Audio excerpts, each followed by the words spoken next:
Hey everybody, it's Dr. J from the Bay. Today I'm coming at you from the hospital for an early edition. I meant to send this out after the April 3rd board meeting, but things got a little out of hand between Election Day and a home renovation project we're still working our way through, so thanks for your patience on this. I wanted to recap, I think, two takeaways from the April 3rd Village Board meeting. The first of which is that the Village Board, at the recommendation of the local CDA, approved a $75,000 grant for the North Shore Wellness Collective to build out a basement area for kids and community space. If you haven't heard of the North Shore Wellness Collective. It's a really neat organization that's looking to set up a primary shop on Silver Spring, offering things like prenatal and immediate postnatal care.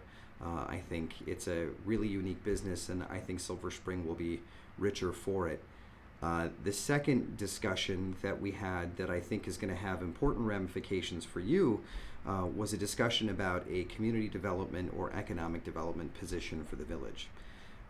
Other similar communities have a position for economic or community development which allows for bandwidth for village staff to be proactive in terms of creating the sort of downtown or Main Street environment that we want, in terms of identifying opportunities for development that meet village needs.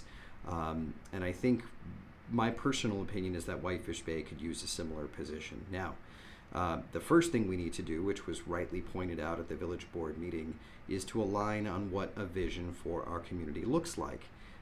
If you're like me, you may believe that our Main Street, our Silver Spring, and other small business areas in our community could stand to be more robust, meaning have the sorts of businesses that we as parents or working professionals want to be able to patronize on weeknights or weekends, either on a date night with our spouses or significant others, or taking our kids to. And at the moment, I think Whitefish Bay is moving in that direction, but to be fair, I think we've been doing this in a somewhat reactive manner, which is to say that we've been taking proposals that come at us and deciding how to proceed instead of curating the sorts of opportunities and development things that we want to see.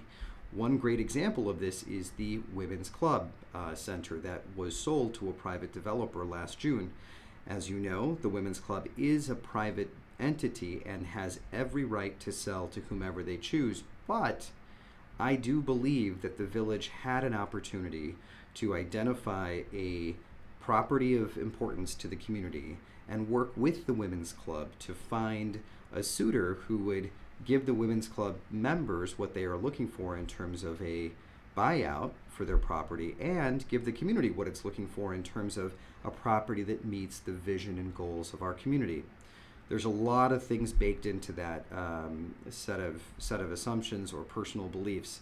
Now, what I can tell you is that at the May 1st board meeting, we are going to be picking up this issue of economic or community development and what our vision for the village is. So if you've been wondering, or if you have an opinion on what you'd like to see Whitefish Bay look like, the May 1st village board meeting will be an important one, and we definitely encourage public input.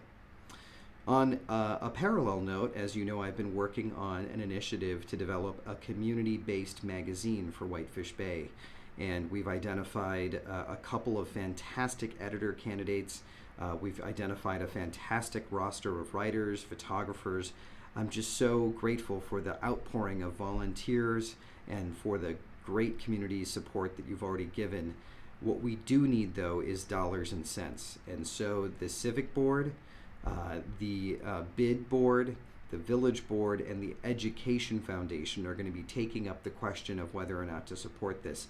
Unfortunately, the school board has decided firmly that the community magazine initiative doesn't fall within their mission and isn't something they have the bandwidth for. So I respect that, but I certainly hope we can get an education-based group to help support this, because I think one of the fantastic things this magazine is going to do is highlight the sorts of student activities and student group efforts that are happening right under our noses. So again, my take homes for you are to do what you can to get your civic foundation, your business district board, the village board, and the education foundation to support this financially so that we get a magazine that's more content than ads.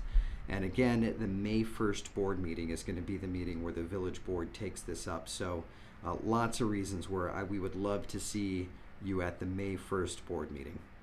All right, that's it for me. I hope you have a wonderful Monday, and I'll be in touch soon.